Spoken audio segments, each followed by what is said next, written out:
FIFA ವಿಶ್ವಕಪ್ ನಿನ್ನೆ ಅದ್ದೂರಿಯಾಗಿ ಆರಂಭವಾಗಿದೆ. ಅಮೆರಿಕ, ಕೆನಡಾ ಮತ್ತು ಮೆಕ್ಸಿಕೋ ದೇಶಗಳ ಜಂಟಿ ಆತಿಥ್ಯದಲ್ಲಿ ನಡೆಯುತ್ತಿರುವ ಈ ಟೂರ್ನಿಯು ದಾಖಲೆಗಳ ಮೇಲೆ ದಾಖಲೆಗಳನ್ನು ಸೃಷ್ಟಿಸಲು ಸಜ್ಜಾಗಿದೆ. 3 ರಾಷ್ಟ್ರಗಳು ಜಂಟಿಯಾಗಿ ಆತಿಥ್ಯ ವಹಿಸುತ್ತಿರುವುದು ಇದೇ ಮೊದಲು. ಈ ಬಾರಿಯ ವಿಶ್ವಕಪ್ನಲ್ಲಿ ಒಟ್ಟು 1248 ಆಟಗಾರರು ತಮ್ಮ ರಾಷ್ಟ್ರದ ಧ್ವಜವನ್ನು ಹೊತ್ತು ಮೈದಾನಕ್ಕಿಳಿದರು. ಪ್ರತಿ ತಂಡದಲ್ಲಿ 26 ಆಟಗಾರರಿದ್ದು, ಈ ತಂಡಗಳಲ್ಲಿ ವೈವಿಧ್ಯಮಯ ಅನುಭವವಿದೆ. ಈಗಾಗಲೇ ವಿಶ್ವಕಪ್ ಆಡಿದ 357 ಅನುಭವಿ ಆಟಗಾರರು ತಮ್ಮ ಜಾಣ್ಮೆಯನ್ನು ಪ್ರದರ್ಶಿಸಲಿದ್ದಾರೆ. 891 ಆಟಗಾರರು ತಮ್ಮ ವೃತ್ತಿ ಜೀವನದಲ್ಲಿ ಮೊದಲ ಬಾರಿಗೆ ವಿಶ್ವಕಪ್ನಂತಹ ಅತಿದೊಡ್ಡ ವೇದಿಕೆಯಲ್ಲಿ ಹೆಜ್ಜೆ ಹಾಕಿದ್ದಾರೆ. ಟೂರ್ನಿಯಲ್ಲಿ ಒಟ್ಟು 48 ತಂಡಗಳು ಕಣಕ್ಕಿಳಿಯಲಿವೆ.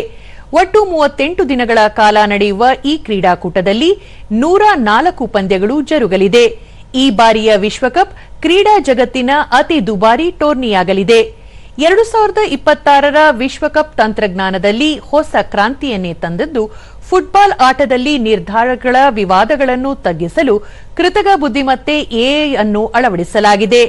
ಈ ಬಾರಿಯ ವಿಶ್ವಕಪ್ ಗೆಲ್ಲುವ ತಂಡಕ್ಕೆ ಸಿಗುವ ಬಹುಮಾನದ ಮೊತ್ತ ಫುಟ್ಬಾಲ್ ಇತಿಹಾಸದಲ್ಲೇ ಹೆಚ್ಚು.